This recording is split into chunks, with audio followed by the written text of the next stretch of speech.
Kate here with WTI, and check out one of my favorite moisturizers. So this is from Wishful. It comes in this really pretty little container. It's purple, it's got the nice silver strip around it. I love the way it looks. But the best part is just how moisturizing it is.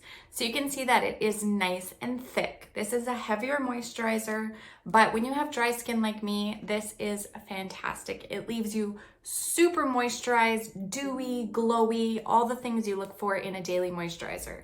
So I use this in the mornings before makeup. I apply it to bare skin. I have my eye cream, and this is for my face. I bring it down my neck as well, so I'm nice and moisturized.